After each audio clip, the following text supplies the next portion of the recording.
장마는 유난히 길었습니다. 길기도 긴데다 비도 참 많이 왔습니다. 어째 매년 듣게 되는 얘기 같기도 한데 기록적인 폭우가 왔다고 합니다. 항상 기록적이라고 해서 그런지 그 기록적이라는 말에 자꾸 둔감해지게 됩니다. 기록적인 폭우, 기록적인 더위, 기록적인 폭설, 기록적인 태풍. 그래서 그런지 점점 그런가 보다 하게 되는 것 같습니다. 자꾸 둔감해서 그런가 더 자극적인 단어가 나오게 되나 봅니다. 이번 장마에 새로운 단어 하나가 눈에 띄었습니다. 대기의 강과 극한 오후, 어쩐지 시적이기도 하고 영화 제목 같기도 하면서 뭔가 비장한 느낌이 드는 단어들이 등장했습니다. 제가 그쪽을 잘 몰라서 생소하게 느껴졌지만 원래부터도 있었던 단어였던 모양입니다. 대양 상공에 많은 수증기가 모여서 좁은 통로를 만들어 기류를 따라 움직이는 뭐 그런 거랍니다. 원래는 미국 서부나 캐나다 저 먼 쪽에 영향을 주는 거라서 우리나라에는 영향이 크지 않았었던 모양입니다. 기후가 자꾸 변하면서 최근 몇 년 전부터 우리나라에도 심심찮게 그 대기의 강이 열린답니다. 대기의 강이 열린다는 말도 어쩐지 참 시적인 것 같습니다. 그 바람에 앞으로는 장마철에 더 많은 비가 오게 될 거랍니다. 올해 여기저기서 물난리가 엄청 났었는데 매년 이럴 거라면 정말 큰일입니다. 대기의 강, 극한 오후, 이름은 신선하고 근사하지만 별로 친해지고 싶지는 않습니다. 내년엔 그냥 장마만 조용히 왔다가 아무 일 없이 지나갔으면 좋겠습니다.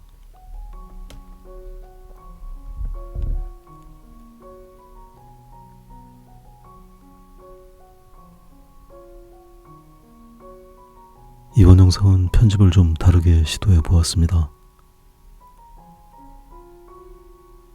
예전에 한두 번 그런 식으로 편집을 한 적이 있기는 했지만 시간도 걸리고 성가셔서 잘 안 하게 됐습니다.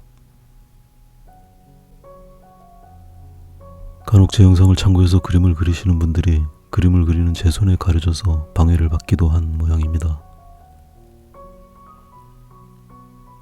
그래서 그림의 과정 중에 잠깐씩 정지화면을 삽입해서 그림을 가리지 않는 장면을 넣었습니다.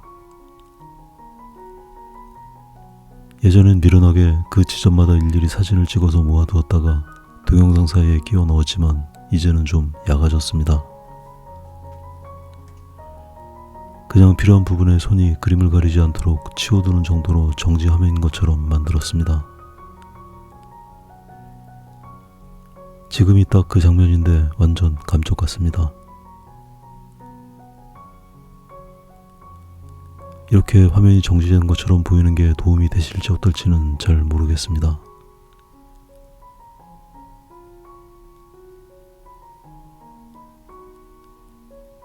풍경화를 꽤 많이 그렸지만 그 중에 비 오는 풍경은 처음인 것 같습니다. 예전에 비가 내린 뒤에 젖어있는 부도블록을 그린 적은 있었지만 이렇게 비가 오는 장면은 처음 그려봅니다. 제가 워낙 잡식성이라 가리는 거 없이 막 그리는 것 같지만 지나고 보면 이렇게 소외시키는 것들이 있었습니다. 앞으로 더 모든 것에 관심을 베푸는 그런 우네모가 되어야겠습니다.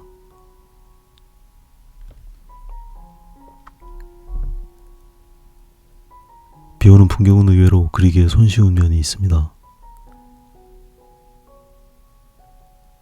일단 보통의 경우보다 모든 걸 흐릿하게 표현해 두는 게 요령입니다.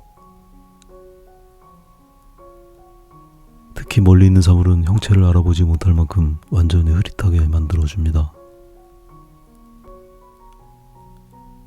아주 대략의 색감 명암이 그냥 얼룩덜룩할 정도로 보일 만큼이면 충분합니다. 안개가 낀 풍경이나 눈이 오는 풍경이 그랬던 것처럼 비가 오는 풍경도 이렇게 뿌옇게 만들어주는 게 중요합니다.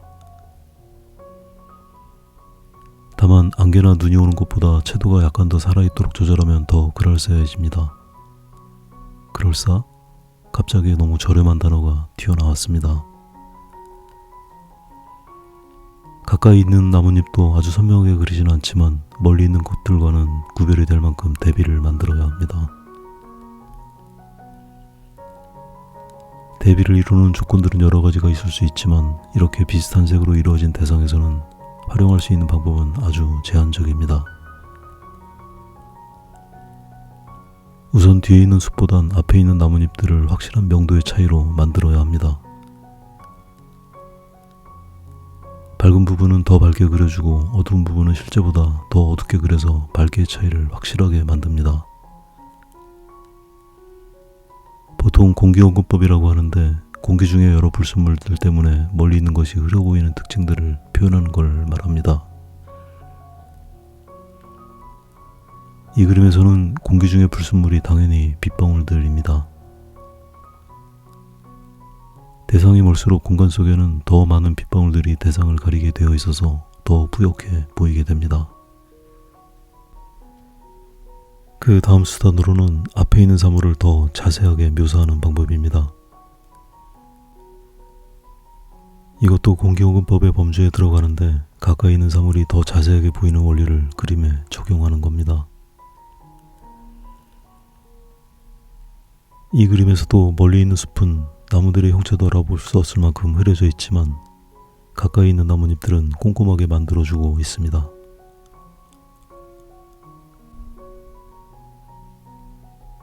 나뭇잎 낱개낱개를 아주 정교하게 묘사하는 것은 아니지만 적절한 모양도 만들어주고 색도 명암도 신경을 쓰고 있습니다. 제 경우는 이럴 때 나무나 나뭇잎을 그리기보다는 공간을 그린다는 생각을 많이 합니다.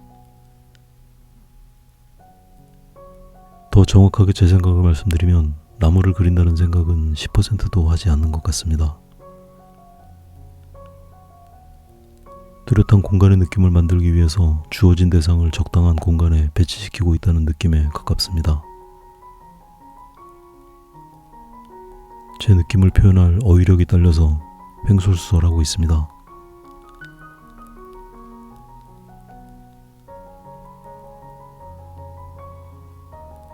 비 내리는 풍경을 그리는 거면서 지금까지는 비는 한 방울도 그리지 않았습니다.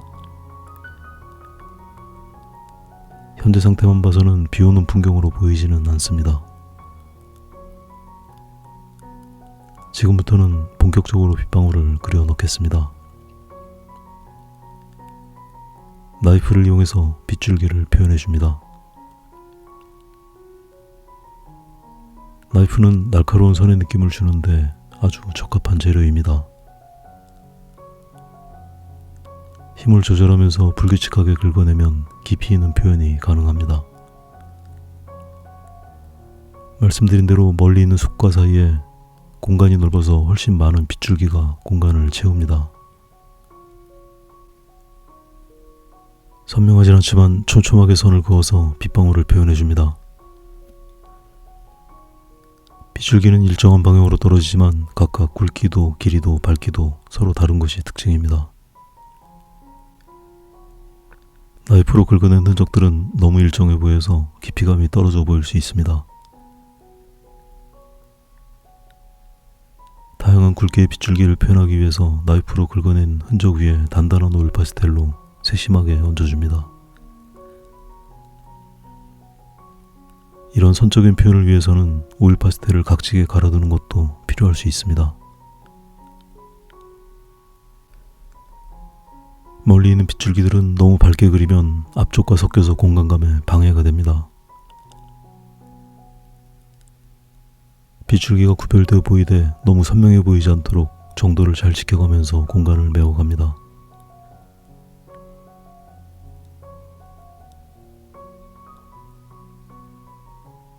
이제 가까운 부분의 빗줄기를 그려줄 차례입니다. 이 빗줄기들은 좀 더 날카롭고 선명하게 그려줄 필요가 있습니다. 빗줄기가 겹친 양도 많지 않아서 낱개들이 잘 보이기 때문에 표현에 신중해야 합니다. 나뭇잎 끝에 매달린 앙증맞은 물방울도 꼼꼼하게 그려줍니다. 매달려 있다가 무게를 견디지 못하고 떨어지는 물방울들도 있습니다.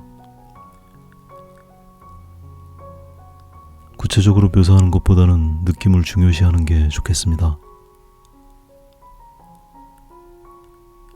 특히 오일 파스텔처럼 너무 뭉툭해서 작은 묘사를 하기에 제약이 많은 재료로 묘사에 집착하는 건 그다지 효율적이지 않습니다. 워낙 제약이 많은 재료이다 보니 이렇게 나이프뿐만 아니라 찰필이나 색연필 같은 보조 재료들을 사용하기도 하지만 제 경우는 보조 재료들을 섬세하게 그리기 위해서 사용하는 경우는 별로 없는 것 같습니다. 특히 색연필은 오일 파스텔과 너무 이질감이 커서 전혀 사용하지 않고 있습니다. 경험상 좀 섬세함이 떨어지더라도 겉도는 느낌보다는 낫다는 생각이 들었습니다.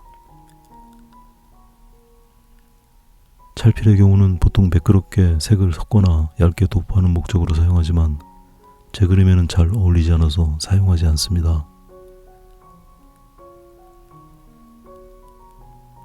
보조 재료 중에서는 나이프를 주로 사용하는 편인데 이 그림에서처럼 긁어낼 때 쓰거나 오일 파스텔을 불규칙하게 칠할 때 많이 사용합니다. 하지만 모든 사람이 오일 파스텔을 저처럼 사용하는 것은 아닙니다. 그림의 스타일이 다양한 만큼 선호하는 재료도 각기 다를 수 있습니다. 재료에 대해서 잘 알지 못할 때에는 이것저것 사용해보다가 자기 그림의 스타일이나 취향에 맞는 재료를 서서히 정해가면 되는 것 같습니다. 오늘은 여기까지 하겠습니다.